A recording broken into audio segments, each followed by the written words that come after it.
Just like Bizarre said on Eminem's Antichrist, it is about to get scary, especially for celebrities and Hollywood in general.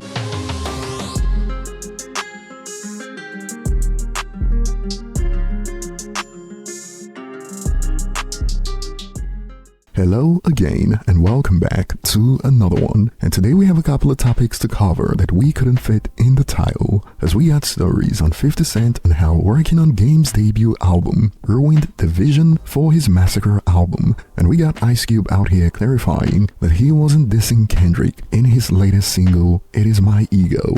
I was Kendrick before Kendrick, rock and roll Hall of Famer like Jimi Hendrix. Ice Cube also spoke on Drake using AI, and we got more on Diddy from LL Cool J, and this time we got some bangers from Meek Mill, Ray J, and even TMZ's founder, Harvey Levin, who revealed there's panic in Hollywood over Diddy. And we also got to hear from Shyne once again, and we got to find out some disgusting practice by parents in the industry that explains why showbiz is the way it is. So stick around, it is a lot to unpack in this one. And starting with 50 Cent, a snippet from a recent interview recently hit social media where 50 Cent broke down how Game's debut affected the original vision he had for the Massacre. Check out a snippet. You know what, look, that was material that I prepared for my second album, right? My second album, it didn't have anything sexual on it. The plan was for it to just be balanced correctly, and it didn't have anything that was like soft to it. It was more about imperfections, Steve, right? So it's like me talking about, you know, being confused is the most vulnerable state for an artist. So I'm pointing to growing up, I was confused. My mommy's kissing a girl. Confusion occurs growing up in a cold world. And these are, it's not the coolest thing to write about. It's not the coolest thing to say from an artist's perspective. You can think of cooler things to say about ourselves. And I was trying to make that cool. Like my imperfection's cool. Like, you know, I'm a big go black and ugly as ever. However, I stay Gucci down to the socks. You couldn't say he was black and ugly as ever. If you did, it didn't matter because he said it on his hit. So if anybody said those things at any point later in my career, it left me in a place where I was secure because I did it first on this hit record. But I ended up giving those things, just being conditioned to write. I gave them the game. I gave them. You gave him 2 joints. I gave them that. This is how we do. This is how we do. That was how we do. That record, I recorded it in California, and the only reason why Game album came out is because I wouldn't give them the song unless that was the single that they launched him. Because Dre is such a perfectionist that he would have sat there longer. He had already spent a year in the studio with him. I spent 4 days recording with him because all I did was mute the things that I had and I let him do Special and Church for Thugs and West Side Story. I had already got Snoop to write his verse on the record before I gave those records to Game. And then shit went left, man. You know, you go, I've seen worse shit in hip-hop. I've seen, like, Bobby and Rowdy not be cool.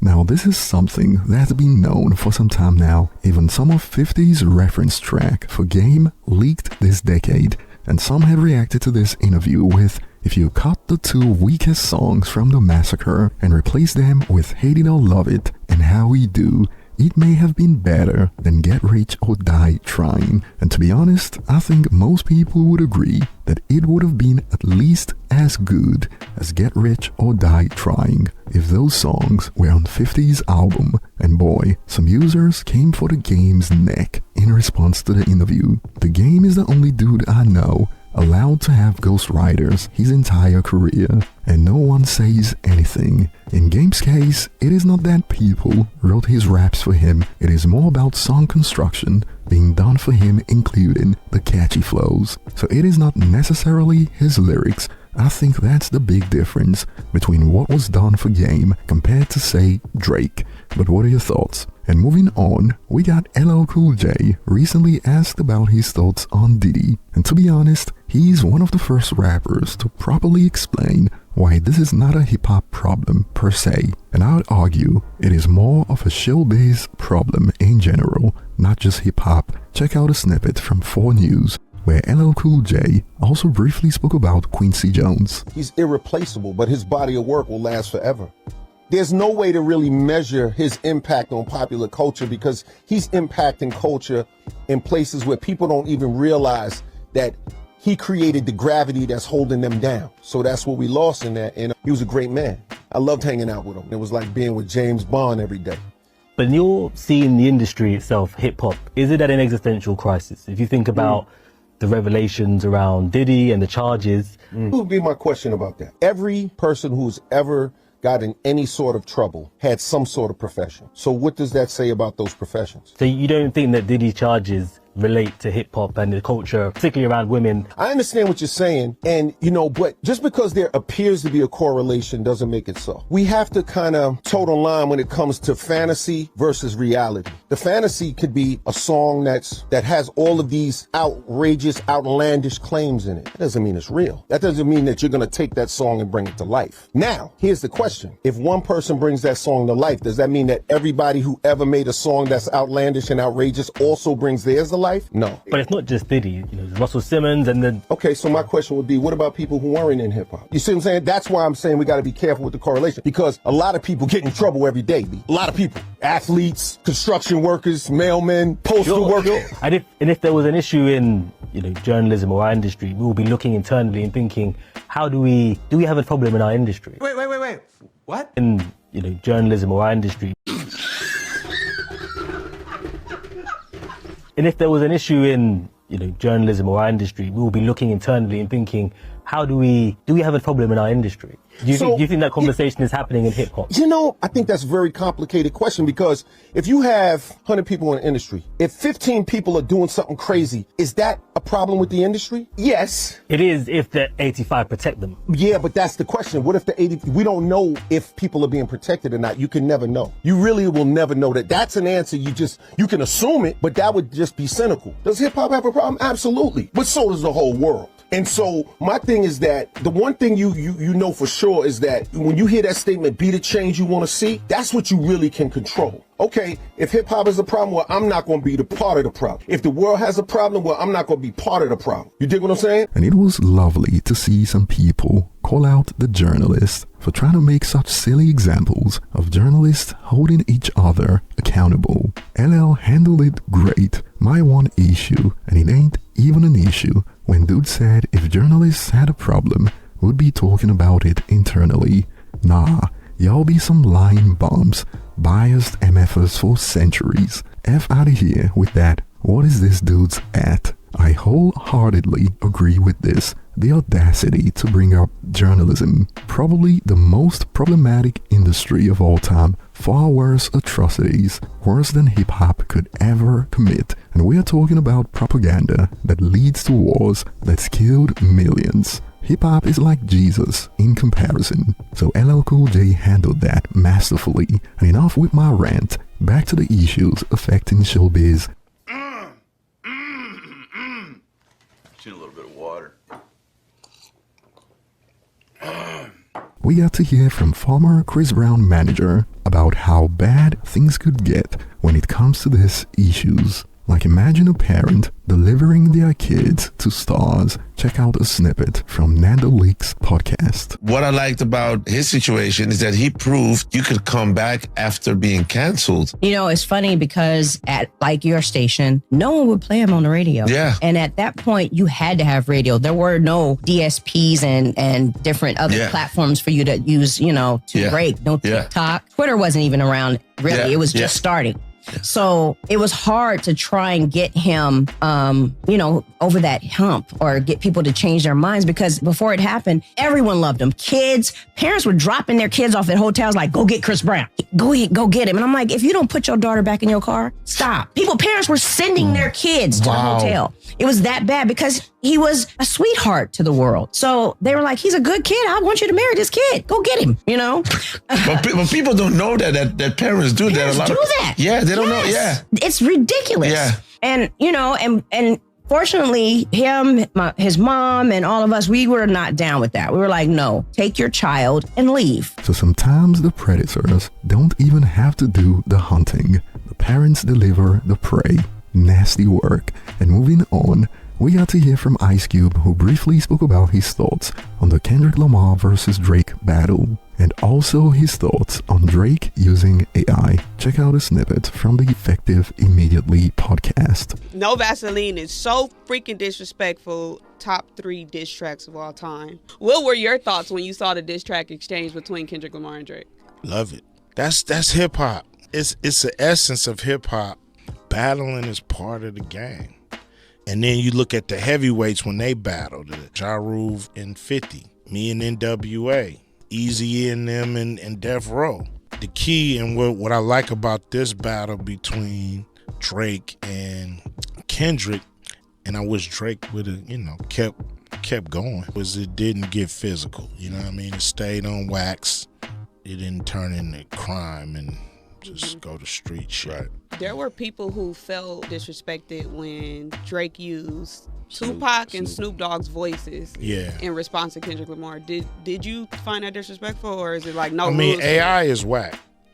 So, yeah, AI, anybody using AI to diss, to help them with a diss track, that's whack. And most users agree, using AI pretending to be Tupac and Snoop was corny. Kendrick taught him a big lesson he will never forget. Snoop wasn't bothered by it, but Pac's estate wasn't having it. And Ice Cube also clarified his lyrics on It's My Ego, especially for those who thought it was some kind of Kendrick Lamar diss.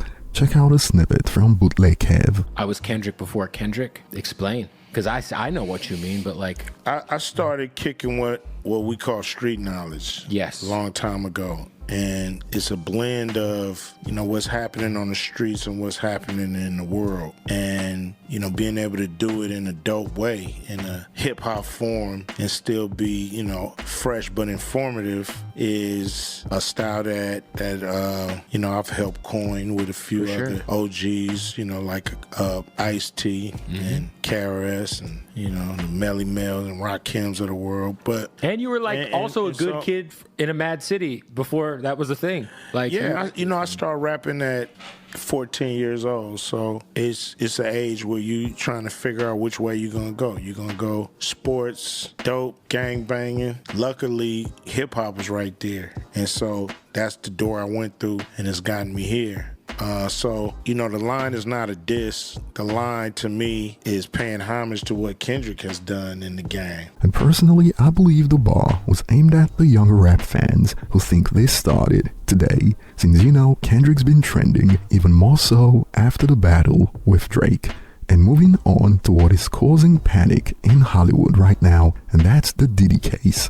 Before we get to TMZ's founder breaking it down, we got to hear from Shyne, former bad boy artist. In my words, I said so many years ago, back in 2001, I believe that was my first XXL cover. I had about 6. And the cover is Death Before Dishonor. It was me talking about not snitching on Diddy and not getting him in trouble to get myself out of trouble. I said that. So I've always maintained in every interview I did until recently when I healed and I moved on and I forgave. But for years, I was saying, what a creep I thought he was and how he destroyed my life. And at one point, I thought he was the devil. But because of the power of Diddy, which is so loud as far as a pop culture icon, nobody listened. So I moved on and I pivoted my life to healing, to forgiveness, and to taking accountability for what I can control. And I can't control what someone did to me decades ago. I can't control them not wanting to pay reparations, not wanting to make right. That people say, oh, Diddy gave me millions to go to jail. Nothing. Probably made 2 what I thought were offensive contributions over the last 20-something years, which led to a breakdown in the relations. Was I the sacrificial lamb? Of course. Did I take the fall? Yes. There was no quid pro quo. There was not, listen, we're going to have $10 million waiting for you when you come out. I'll just do the right thing. I did that on my own. I have to be fair and transparent to the audience. But I've been saying the same thing if you do your research.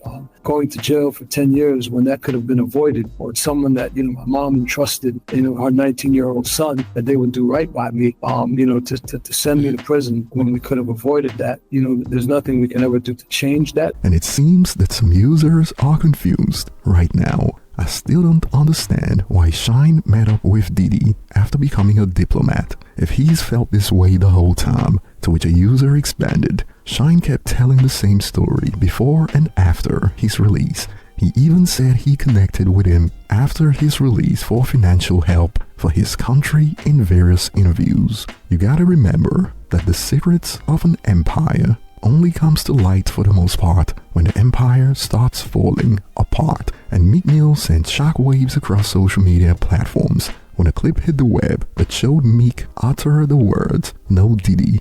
Check it out. Yo, Shyne, what's up? Yeah, y'all already know we playing out this motherfucker. This real life. Real life shit, nigga, no Diddy gang, Meek Mill in real life. Don't ever disrespect me, you talk heard? that shit, Meek. Yeah, Meek.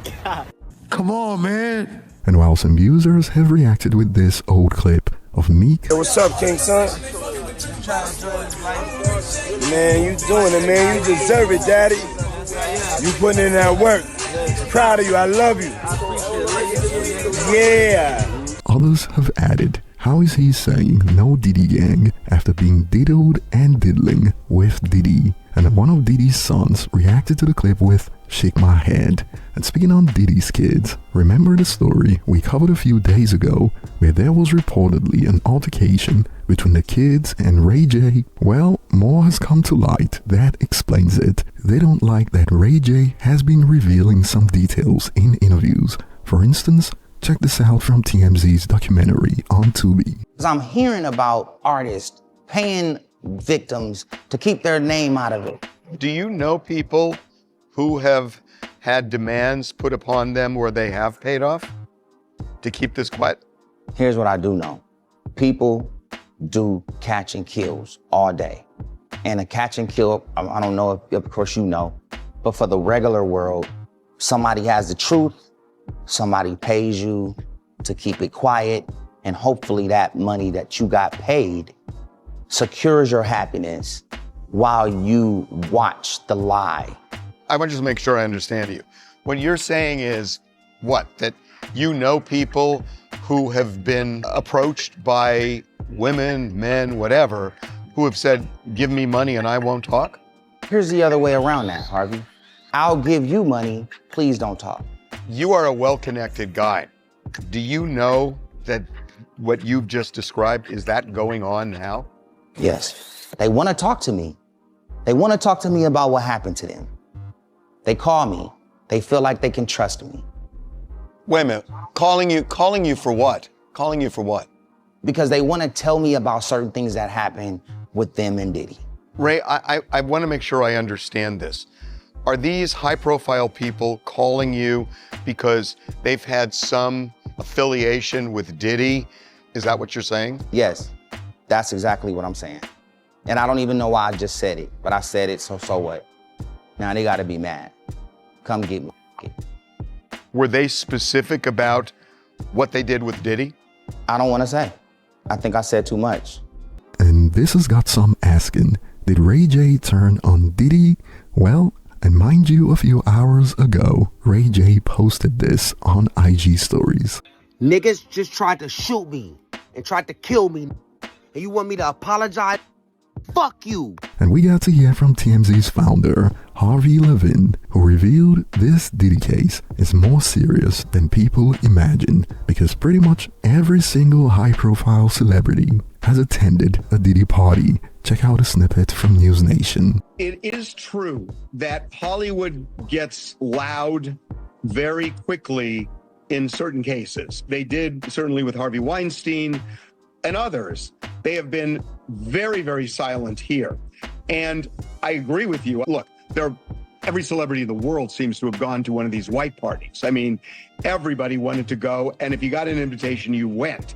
So you can pretty much count everybody high profile has been to one of these parties.